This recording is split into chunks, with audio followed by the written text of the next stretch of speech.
Something very concerning and very unusual is going on in Japan with over 1,100 earthquakes in just little over 2 weeks. What is going on, guys? Listen to this before we speak even further, because this is a bummer. This level of seismic activity, with tremors shaking the area over such an extended period, indicates an unusual external force is being applied. The current activity is likely volcanic in nature and related to something like magma activity. So, volcanic origin. Everyone's been talking about, okay, subduction zone, fault lines, this is tectonic, earthquakes, tsunamis. But could this be a volcano being on the rise or being born? Do you remember Santorini last February, guys? Do you remember how this clustered earthquake swarm looked and how it was migrating?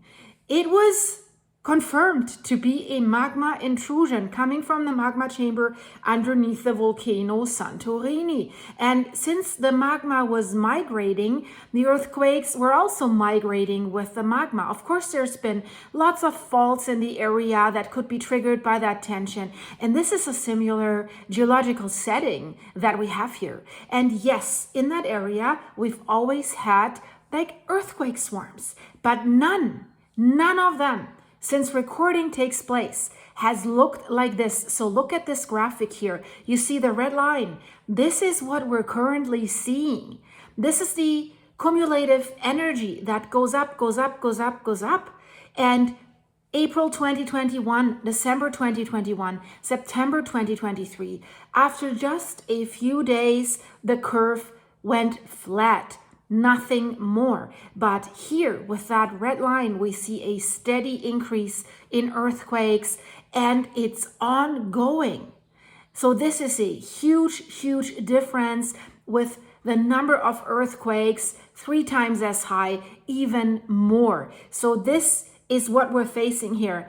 And that's why this is of so much concern. Of course, there's this manga prediction that like 25 years ago predicted a disaster at the exact same spot, but we won't go into that. I've covered this in my previous video. Here, we want to look at, could this be volcanic?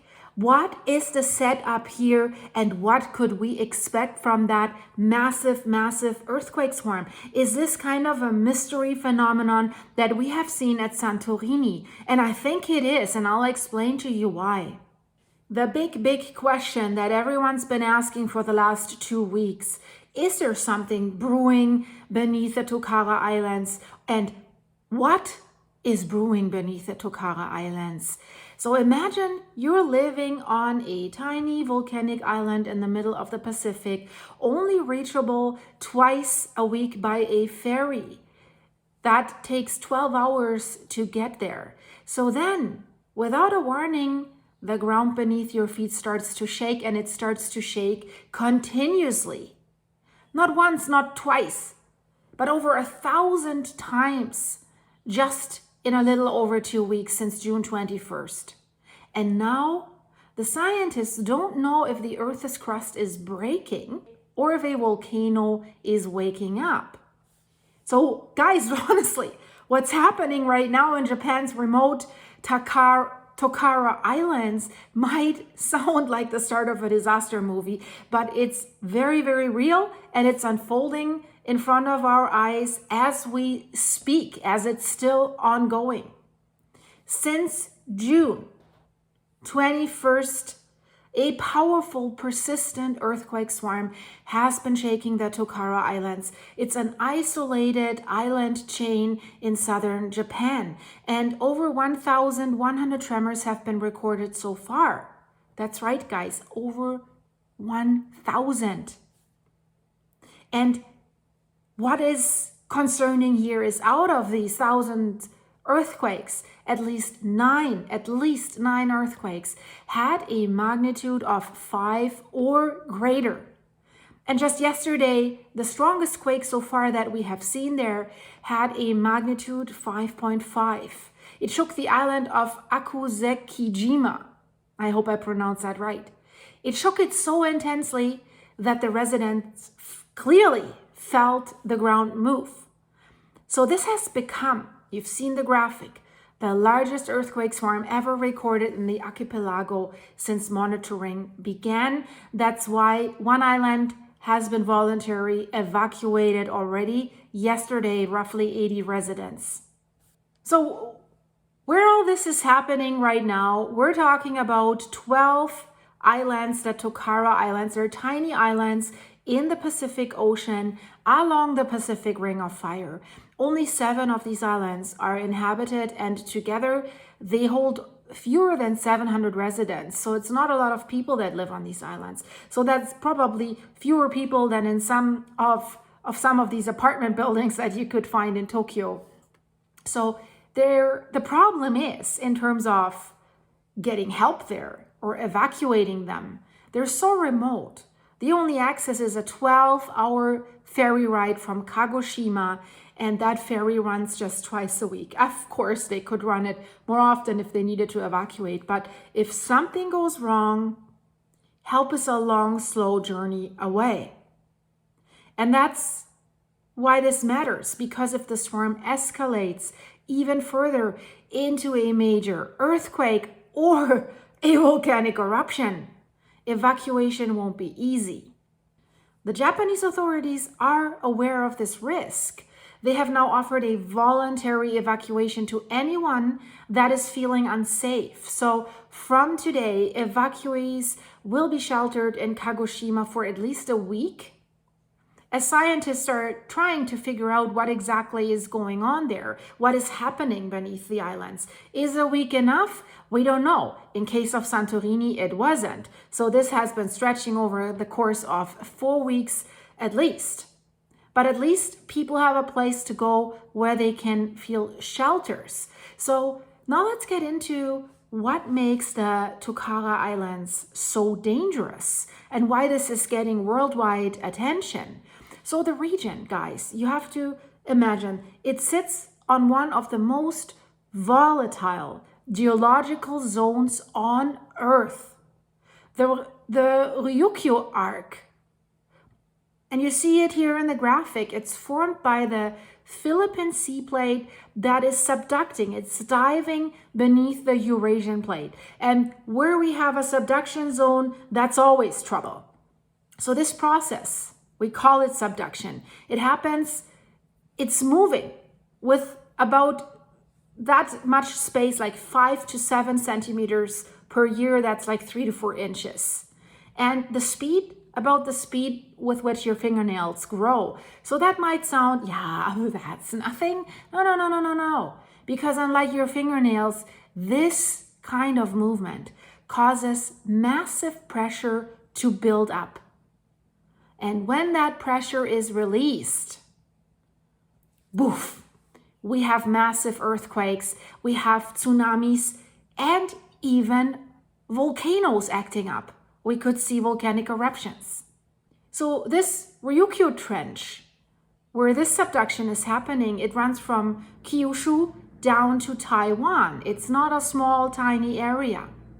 And the Tokara Islands are right near the northern end of that trench. And if you look at the Google Earth pictures here, you can see that massive, like a scar in the ocean. You can see that trench. And the problem that we have here, the danger for these islands doesn't stop with tectonics. The Tokara Islands are part of a young volcanic arc. So several of the islands, like Suwanosejima, I hope I can, it's hard, Nakanoshima and Akusekijima, they are of volcanic origin. Basically, they are a volcano. And Suwanosejima, in fact, is one of Japan's most continuously active volcanoes. So this is not something dormant that happened like thousands of years ago. So Suwanosejima has nearly daily eruptions, and it's just next door to where this massive earthquake swarm is happening right now. So is there a connection? Is there magma moving? You've heard the professor, he's sure that this is magma. So there is a parallel to Santorini. And now, guys, for me, this raises a serious question, and I think for you too, because I know you guys. Are these earthquakes tectonic, like caused by a fault movement, or are they volcanic, driven by magma rising beneath the crust, or both? We don't have a definitive answer yet because this is so fresh, it's just happening. But let's look at the clues that this area that nature is already giving us. So the pattern of the swarm is unusual. It's nothing like the other ones you've seen the graph. So far, there is no main shock. We have 9 earthquakes above magnitude 5. Was yesterday's 5.5, was that the main shock? That's questionable. So usually a main shock defines a tectonic series of earthquakes. The earthquakes that we see are shallow, they're spread out, and they're migrating. They're migrating. Why are they migrating? They're migrating eastward. If you have seen my videos about Santorini, you're thinking, interesting, we've seen that before. The focal mechanisms, the way the faults move, are varied. So some show extensional movements, other faults are like strike-slip, and a few are even compressional. So this mix often happens when deep fluids or magma rise into a faulted crust that has a lot of fault lines. Also, that was the setting in Santorini. So it can cause existing faults to slip in multiple ways. So in addition to that subduction zone, there's several smaller faults that could be lubricated. Could they cause these earthquakes? So this is exactly, guys, what we've seen before. Major eruptions or caldera unrest, such as Santorini. Santorini is a caldera, but it's a volcano. It has a magma chamber underneath. That is showing land rise. That is showing inflation. Thousands of quakes in a similar way. When that started at Santorini has left scientists wondering if the volcano was about to wake up. And here's what's especially striking, in my opinion. Even though this area in Japan is highly seismic active, nothing of this scale has ever been seen before. Not in the 2000s, not in 2009. It's unprecedented for the Tokara Islands. Unprecedented. This is what we have to understand. That's why I want to break it down in 3 possible scenarios. What could be going on beneath the Tokara Islands? Number 1, fluid migration, a very likely scenario. Like dehydration of the subducting Philippine Sea Plate could be sending superheated water or CO2 upward. Of course, this is heated up by a source, right? These fluids, magmatic fluids, volcanic fluids, they can lubricate faults, triggering thousands of earthquakes without any eruption. That doesn't mean there is an eruption. This is a common cause of seismic swarms in subduction zones. But again, this one is unprecedented. Is there a magma intrusion, like the professor said? Yes, this is probable, possible. So magma may be rising beneath the crust. For now, they haven't detected any deformation, any increase, any land rise. Do we see volcanic tremors? That's the question. Are these volcanic tremors? There's no signs that an eruption is imminent right now. Are there no signs? Or are they not able to detect these signs? I don't think they have underwater measuring stations there. But what we're seeing right now it could be a precursor phase. Think of it as a volcano like stretching a little bit before it gets out of bed, right? The third option, it's still plausible, pure tectonic activity. But you've heard the experts, they kind of rule that out. We might be seeing a slow slip event or a stress readjustment along the Ryukyu arc. But again, this would still be unusual for this specific location and the magnitude pattern and the frequency pattern. It's unusual. It doesn't really make sense. So most likely, yeah, fluids and magma intrusion. Why does this matter so much for everyone else, even if you don't live in Japan? Yeah, well, as I mentioned it, the Tokara Islands sit on the Pacific Ring of Fire. That is quite active at the moment. Pacific Ring of Fire, earthquakes, volcanoes. Most of the world's strong earthquakes and volcanic eruptions occur along this Pacific Ring of Fire. It connects Indonesia, Alaska, Chile, and the US West Coast, all subduction zones. So what happens in one section, guys, can sometimes redistribute stress to another. And I'm sitting on another, on the West Coast.